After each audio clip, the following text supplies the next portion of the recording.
Coming next fall, in a world of magic and monsters, one man. Why hasn't anyone done this yet?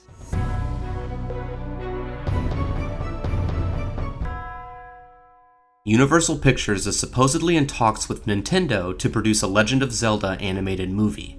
I'll get more into that later, but it should be mentioned that the Legend of Zelda IP has received a massive resurgence in popularity over the past few years, with the release of Breath of the Wild and, just recently, Tears of the Kingdom. For those that don't know, Breath of the Wild is one of the highest selling video games of all time. Top 20, 31 million copies sold. And its sequel, Tears of the Kingdom, 10 million in its first 3 days of release, and that number's only going to climb. With the dreadfully slow and painful decline of the superhero genre, there is a void that needs to be filled, something that's going to get fans back into the theater, and I think video game movies is the answer, but let me tell you why.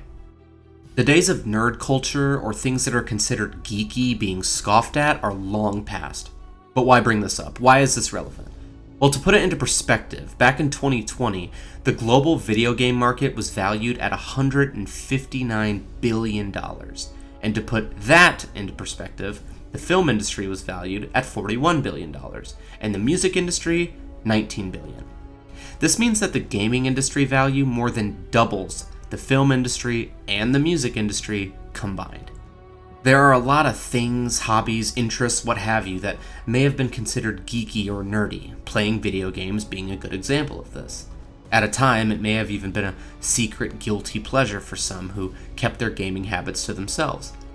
But now, surveys conducted in 2022 show that 70% of adults in the US play video games, and other statistics show that there are approximately 3.09 billion active video gamers worldwide. And surprisingly, this is a market that Hollywood has chosen to largely ignore, save a few rare gems. Video game film adaptations until quite recently were mostly considered famously bad. Doom, Max Payne, basically every Resident Evil movie save the first one. You may not agree with me that these are bad films, and that's fine. I at least think that the Resident Evil films can still be pretty fun to watch if you set most of the story aspects aside. But regardless, in a lot of ways, this is an untapped market. However, milking previously established IPs for money is not. Take Disney, for example. They bought Pixar and Lucasfilm and Marvel and others to capitalize on the previously established fan bases.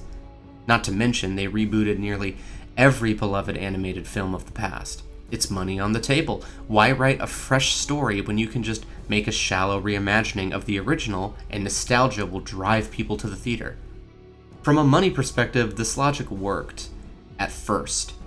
The problem with these adaptations, in terms of Disney at least, is they rarely do right by the fans that made the property popular in the first place.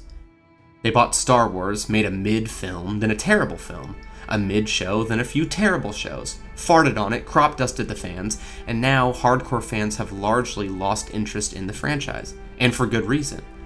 But why am I talking about Star Wars? Well, it's my opinion that this has largely been the problem with video game adaptations.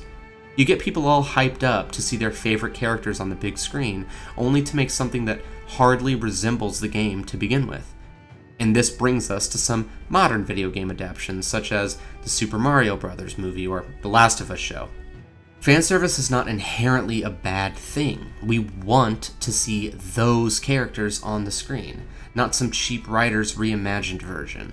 Take The Last of Us show. Each episode very closely resembles the various chapters of the game.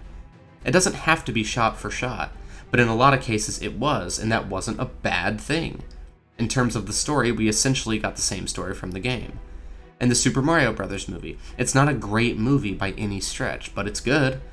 You got the item blocks and Peach floating with her dress and Bowser's white suit from Mario Odyssey. It's fan service, but not so aggressively in your face and not done in a bad way. They kept it PG so it could be enjoyed by families, and it's no surprise it's the third highest grossing animated film of all time, sitting at 1.3 billion gross. A lot of lists say second highest because the Lion King remake is considered live action, but come on, those aren't real lions talking, like what the hell? Tangent here, but why does Disney think it's a good idea to remake animated films with animals as live action? The original animation style allows the animals to be way more expressive with their emotions. The live action just looks dumb. The Little Mermaid remake suffers from this too.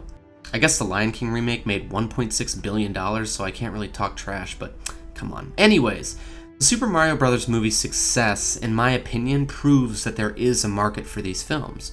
If a film like that can make $1.3 billion, a film that's really just good old-fashioned fan service with little to no story, imagine what Legend of Zelda could make. Red Dead Redemption, Halo. Yeah, I know they made a Halo show, but God, that does not count. It's just money on the table for these production companies, and I'd be more than happy to watch video game movies dominate the market while Marvel movies slowly fizzle away. What Disney has done to Marvel in recent years is criminal, and the box office for their most recent films shows that fans are starting to lose interest. I keep harkening on this because I think it's the most important part of any film or show adaptation. You might be able to just slap Marvel or Witcher in big letters on the cover and people might show up. But they won't stick around if you don't do right by the characters that the film or show is based on. And if the whole point of adapting the IP is to capitalize on the name, expecting previously established fans to show up, those fans have expectations.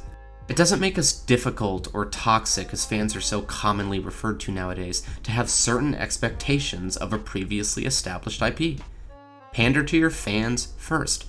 Bringing in new fans is all well and good too, that's what marketing is for. But pander to the millions upon millions of people who are already fans to begin with.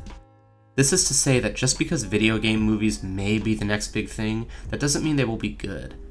But we may get to find out sooner than you think. According to reporter and film critic Jeff Snyder, speaking on the Hot Mic podcast, Universal Pictures is in talks with Nintendo to produce a Legend of Zelda animated movie. He states that supposedly they are close to closing a deal, and refers to the project as potentially being, quote, the next big Illumination Nintendo franchise. Nothing has officially been confirmed yet, but Nintendo has previously indicated their interest in pursuing more film projects. Legend of Zelda is at its peak of popularity right now. It's always been a popular franchise among Nintendo fans, but as of late, it's really been able to bring in a lot of non-Nintendo fans as well, just with the popularity of Breath of the Wild and Tears of the Kingdom. Do you think Legend of Zelda will be made into a movie? Let me know in the comments below. If you like this sort of informative content, consider subscribing. I upload at least once a week and would love to reach more people, so consider subscribing and liking the video. If you stuck around this long, I thank you for watching. Have a great day.